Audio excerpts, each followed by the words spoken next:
X square minus 6x plus 8 का गुणनखंड ज्ञात करें। देखिए बच्चों, अगर इस तरह का आपको सवाल आए तो सबसे पहले हमको करना क्या है, ये देखिए क्या है हमारा x square minus 6x plus 8। पहले तो इसको क्या करेंगे, नीचे में हल करेंगे, हल लिख दिए, ठीक है, या तो आप इंग्लिश में भी लिख सकते हैं, सॉल्व कर दिए इस तरह से। अब क्वेश्चन क्या है, हम क्वेश्चन उतारते हैं। X square minus 6x plus 8 है, क्या है हमारा question, x square plus 6x minus 6x plus 8 है, ठीक है। अब चलिए इसका सबसे पहला रूल करते क्या है, सबसे पहले देखिए क्या है, एक्स स्क्वायर प्लस 8 है, ये दोनों आपस में क्या होगा, गुना हो जाएगा। इस तरह के सवाल में क्या होता है, एक्स स्क्वायर रहे या वाई स्क्वायर रहे, जो भी रहे, जिसमें एक्स वाई नहीं लगा हुआ, ये दोनों आपस में क्या होते हैं, गुना हो जाते हैं। देखिए तो एक्स स्क्वायर प्लस 8 रफ में जाते हैं तो क्या हो गया, 8x स्क्वायर। पहले ये भी चेक करना यहाँ प्लस है कि माइनस, यहाँ प्लस है, यहाँ पर भी क्या है, प्लस है, तो प्लस प्लस क्या हो गया, प्लस हो गया। अब प्लस शुरू में दिखाई नहीं आता, अब लिख भी सकते नहीं भी लिख सकते, तो 8x स्क्वायर हो गया। आप देखिए दोनों तो कर दिए, बीच में क्या है हमारा माइनस 6x, माइनस क्या है 6x है, ठीक है। अब माइनस 6x को हम क्या करना है, दो भागों में तोड़ना है। अब दो भागों में इस तरफ से तोड़ना है, माइनस 6x को दो भागों में इस तरह से तोड़ना है कि गुना करने पर हमको 8x स्क्वायर पुर जाए, ठीक है, और जोड़ने या घटाने पर माइनस 6x पुर जाए। तो चलिए देखते हैं, तो क्या है माइनस 6x, तो 4 दूनी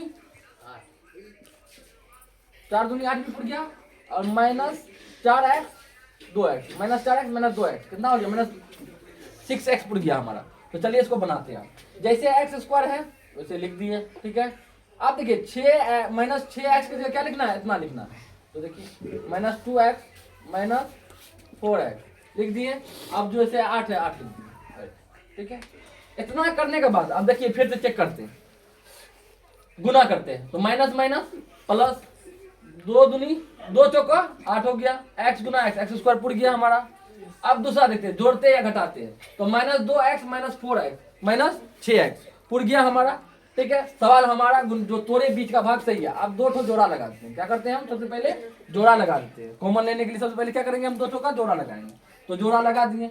आप देखिए इस दोनों में क्या कॉमन ले सकते हैं, तो सर दोनों में x है, क्या है, दोनों में x, यहाँ सिंगल x है, यहाँ पे एक्स स्क्वायर है, तो इसमें x है, जो कम होगा वही लेंगे, तो x को कम है तो x ले लिए, x कम है। अब बचा क्या सर, यहाँ तो एक्स स्क्वायर है, यहाँ x ले लिए, डिवाइड करते हैं, क्या बचा, एक तो बचा x, चलिए एक तो x लिख दिए। अब माइनस 2 है, माइनस 2 लिख दिए, ठीक है। आप देखिए यहाँ पर भी जैसे ही कॉमन है, यहाँ पर भी ऐसे सेम कॉमन आना चाहिए, तभी हमारा हिसाब सही होगा। तो सोचिए यहाँ x है, ये x को यहाँ x उतारने के लिए 4 आ रहा है, तो 4 को हम क्या करेंगे, कॉमन ले लेंगे, तो माइनस 4 कॉमन लिए, क्या बचा हमारा x बचा, 4 से 4 कट गया तो x बचा। अब देखिए यहाँ प्लस है, यहाँ माइनस है, तो माइनस और प्लस क्या होता है, माइनस। अब 4 दूनी 8 कट गया, 4 से भगा दिया, 8 में 2 बार में कट गया, दोनों कॉमन सेम हो गया, तो हमारा हिसाब क्या है, सही है। अभी तक तो सही चल रहा है, तो x माइनस 2 लिख दिए, दोनों कॉमन में से एक कॉमन ले लिया हम, बचा क्या मेरे पास x माइनस 4, क्या बचा हमारे पास x माइनस 4 बचा। ये हमारा हिसाब क्या हुआ, सही हुआ, ठीक है। अब हमारा हिसाब क्या है, सही है। देख लीजिए इस तरह से आप लोग को सवाल आएगा तो बना लीजिएगा, आप लोग को समझ में आ गया होगा। इस तरह से वीडियो देखने के लिए एजुकेशन पे, तो आप लोग जो है आफ्ताब सर @ आफ्ताब सिद्दीकी 9347 पे जाके सब्सक्राइब कर दीजिए, सर्च करके सब्सक्राइब कर दीजिए।